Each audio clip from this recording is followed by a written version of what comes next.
Halo semuanya, Assalamualaikum warahmatullahi wabarakatuh.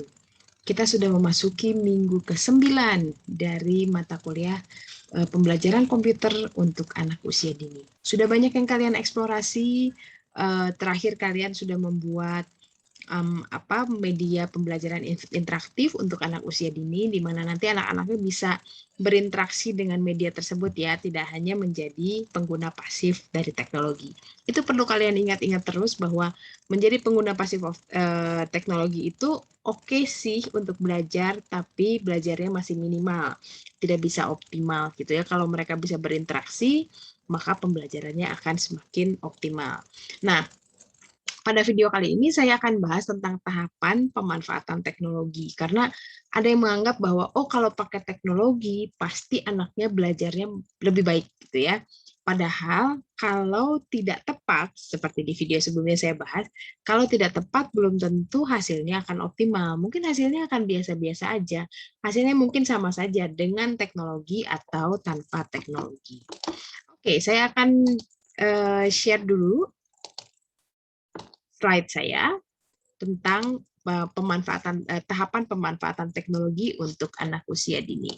Nah, saya akan bahas dulu tentang conventional teaching dan technology based teaching. Kita ketahui bahwa conventional teaching atau pembelajaran konvensional itu mungkin pembelajaran yang tidak memanfaatkan teknologi.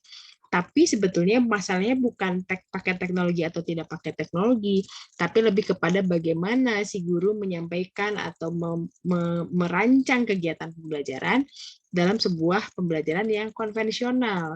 Konvensional lebih kepada teacher based learning. Jadi pembelajarannya berpusat kepada guru, masih guru yang banyak bicara, masih guru yang menjadi center atau pusat kegiatan pembelajaran. Sementara siswanya lebih banyak duduk, menonton, melihat si gurunya menjelaskan sesuatu, paling mengerjakan soal sedikit, lalu kembali lagi berpusat kepada guru.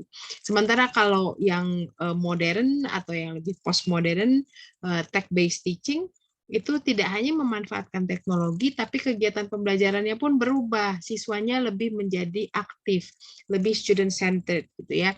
Gurunya mungkin menjadi fasilitator, membantu, mendampingi, tapi banyak kegiatan yang membuat siswanya lebih aktif untuk bergerak, untuk mengeksplorasi, untuk melakukan kegiatan sendiri atau dengan teman-temannya. Nah, di sini teknologi sebaiknya digunakan untuk memfasilitasi kegiatan belajar yang student-centered, bukan teacher-centered. Oke, ini saya akan pakai teorinya Puente Dura tentang summer model untuk tahapan penggunaan teknologi. Nanti kita bisa lihat bahwa kalau penggunaan teknologinya masih di level rendah, sebetulnya dengan atau tanpa teknologi mungkin sama saja, kecuali dalam konteks pembelajaran daring ya. Kalau dalam konteks pembelajaran normal, itu mungkin pakai teknologi, nggak pakai teknologi sama aja. Tapi kalau sudah pada tingkat yang pink di atas nih, yang redefinition, itu kegiatan pembelajarannya sudah harus berubah sama sekali gitu. Nah, sekarang kita bahas satu-satu. Substitution. Substitution itu substitute pengganti. Jadi di sini teknologi hanya digunakan sebagai pengganti kegiatan yang ada di kelas tatap muka. Misalnya kegiatan si siswa yang biasanya kalau di kelas tatap muka melihat gurunya, tepuk tangan, mengajak bernyanyi dan lain-lain, lalu digantikan oleh teknologi. Si gurunya merekam video bernyanyi atau merekam video menjelaskan sesuatu. Jadi kehadiran guru di kelas hanya digantikan oleh video. Nah, substitution itu seperti kalau kalian nonton video rekaman saya. Ini substitution. Biasanya saya di kelas menerangkan di depan kelas, lalu saya pindahkan menjadi video. Kalau saya mengajarnya hanya menggunakan video saja, tidak ada kegiatan lain, berarti penggunaan teknologi di kelas saya hanya sebagai substitute, pengganti. Dan itu level terendah penggunaan teknologi. Sekarang kita naik sedikit ke augmentation. Nah, mungkin kalau di augmentation itu yang tadi di substitution tapi dikasih kegiatan yang lain sedikit. Misalnya biasanya kalian kalian diminta untuk nonton video saja, kemudian dari video itu kalian diminta untuk menjawab pertanyaan atau berinteraksi dengan materinya atau harus klik and drag dan lain-lain. Jadi di situ ada augmentation. Jadi anak-anak pun misalnya di videonya biasanya hanya nonton doang, tapi di videonya si anak-anak diminta untuk mengikuti apa yang ada di video, bergerak, bernyanyi, menari. Nah, itu sudah mulai augmentation daripada substitution. Tapi ya levelnya masih level 2. Di situ belum terlalu banyak interaksi dan masih berpusat pada guru.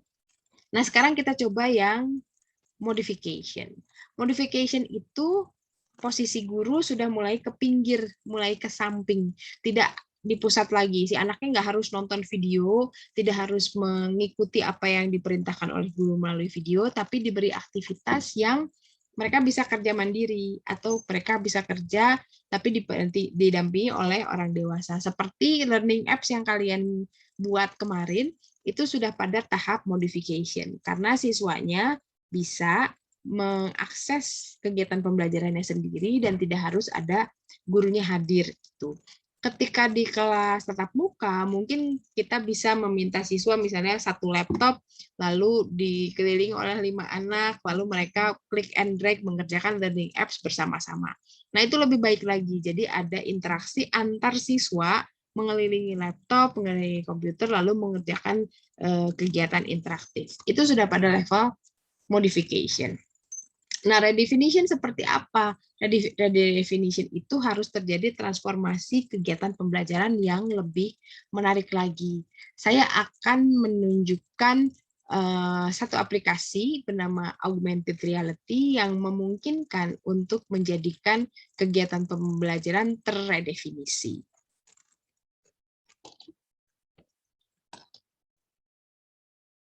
Oke, berikut ini saya akan perkenalkan kalian dengan augmented reality. Augmented reality yang saya akan perkenalkan ini cukup sederhana dan gratis. Nanti kalau kalian tertarik, saya akan berikan linknya di bawah video ini untuk mendownload flashcard seperti ini, dan juga untuk mendownload aplikasinya, gitu ya. Nah, sebentar, saya harus hilangkan dulu blur-nya. Sepertinya begini saya. Oke. Nah, saya sudah punya beberapa flashcard seperti ini. Saya harus hilangkan dulu virtual background. Oke. Nah, saya sudah punya beberapa flashcard seperti ini. Ini flashcard biasa di print di kertas HVS. Ada hurufnya A sampai Z lengkap gitu ya. Dan saya akan menggunakan aplikasi augmented reality namanya Alphabet AR. Nah, dengan Alphabet AR ini kita akan bisa meredefinisi kegiatan pembelajaran. Bagaimana sih meredefinisinya? Mari kita lihat. Nah, sekarang kalian sudah melihat layar handphone saya. Nah, saya akan menyorot flashcard ini menggunakan aplikasi augmented reality. Kalian akan lihat perbedaannya. Nah, si flashcard ini yang tadi kertas ini, kalau disorot menggunakan aplikasi augmented reality akan menjadi seperti ini. Kalau kalian pernah main Pokemon dulu, ya ini seperti Pokemon. Sekarang bagaimana kelas bisa terredefinisi, pembelajaran di anak usia dini bisa terredefinisi dengan menggunakan aplikasi ini. Si anak tentunya akan menjadi tertarik untuk bereksplorasi, mencoba-coba beberapa berbagai flashcard, dan mereka akan inquire, menemukan sendiri binatang-binatang yang berbeda-beda dalam kegiatan pembelajaran. Lalu pembelajaran bisa dibuat untuk meminta siswa menceritakan, misalnya membayangkan bahwa ini adalah binatang peliharaannya, lalu diceritakan ini binatang peliharaan saya, namanya Froggy, terus nanti ini kalau dipencet ada suaranya. Nah, kurang keras ya.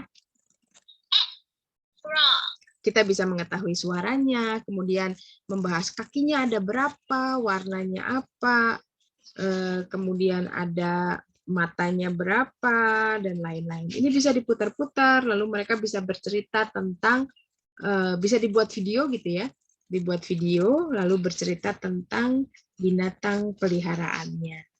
Siapa yang bisa punya binatang peliharaan buaya atau alligator? Bisa diceritakan warnanya, matanya, kaki depan, kaki belakang buntutnya, terus bisa sedikit dipegang seperti ini gitu ya. Nah, cukup menyenangkan untuk anak-anak. Nah, ini tadi yang namanya augmented reality. Nanti kalau kalian ingin belajar lebih lanjut, eksplorasi lebih lanjut, saya akan berikan linknya. Tapi sebetulnya untuk kegiatan pembelajaran kita kali ini, kalian akan mengeksplorasi berbagai jenis video, aplikasi untuk membuat video, tapi saya ingin kalian memikirkan bagaimana video yang menarik untuk anak usia dini. Jadi setidaknya si anak-anak tidak hanya menonton, tapi juga ada interaksinya. Sehingga ketika ada membuat video, kalian bisa berinteraksi dengan penonton, menyapa penonton, bertanya, diberi waktu untuk berekspresi, lalu diminta misalnya mereka disuruh berdiri, duduk, tepuk tangan, dan lain-lain mengikuti apa yang ada di videonya.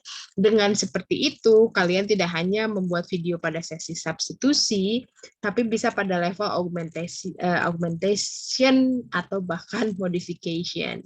Oke, begitu saja yang akan saya jelaskan. Nah, setelah ini kalian akan mengeksplorasi berbagai alat teknologi yang bisa digunakan untuk membuat video. Saya yakin kalian sudah cukup familiar karena banyak tugas untuk membuat video, tapi mungkin ada aplikasi-aplikasi lain yang bisa kalian buat, yang bisa kalian gunakan untuk membuat video yang berbeda dari sebelumnya.